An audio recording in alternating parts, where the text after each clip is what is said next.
네, 민주통합당 문재인 후보의 아들 준용 씨가 정부기관 채용 과정에서 특혜를 받았다는 의혹을 놓고 여야가 공방을 벌여왔는데요.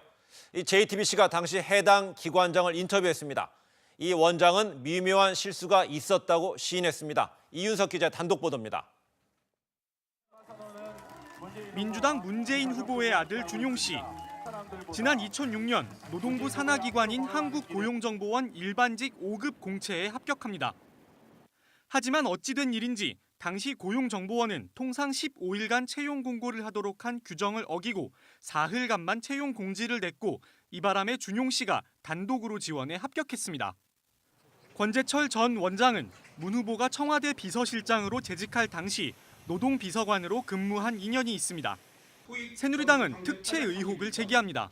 서류 제출 기간이 지난 이후에 이 졸업 증명서가 예정 증명서가 띄어진 것으로 발표됐습니다. 이게 발견됐습니다. 공고 사항에 의하면은 졸업 예정 즉 학력 증명서가 미제출됐을 경우에 불합격 처리되는 것이 맞습니다.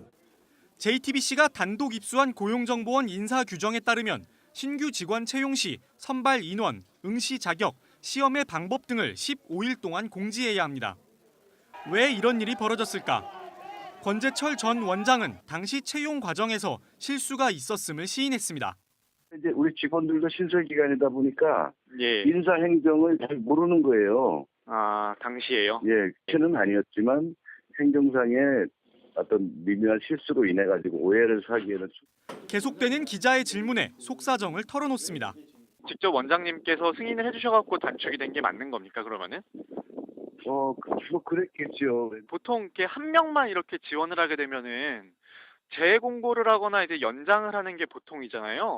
그래야죠. 굳이 그렇게 바로 급하게 마감을 하고 끝낸 이유가 무엇인지 뭐 직원들 판단은 그래요. 뭐 좋은 분이 오셨기 때문에 문준용 씨 실력이 충분했기 때문에 굳이 더 연장해서 더 할 필요가 없었다 이런 말씀이신 거죠? 예, 그랬죠. 하지만 직원들 사이에서도 준용 씨의 채용을 놓고 의견이 엇갈렸던 것으로 밝혀졌습니다. 내부에서 물론 싫어하는 사람도 있었고, 또 그냥 그래 피하니까 뽑는 거라고 해서 그냥 한마디로 관심 갖지 않는 사람들도 상당히 많고요. 특채 의혹이 제기되고 있지만 문 후보와 준용 씨는 이렇다 할 해명을 내놓지 않고 있습니다. 다만 민주당이 나서 어떠한 특혜도 없었음이 검증된 사안에 대해 근거 없는 의혹을 제기하는 것은 치졸한 정치 공세일 뿐이라고 반박했습니다. JTBC 이윤석입니다.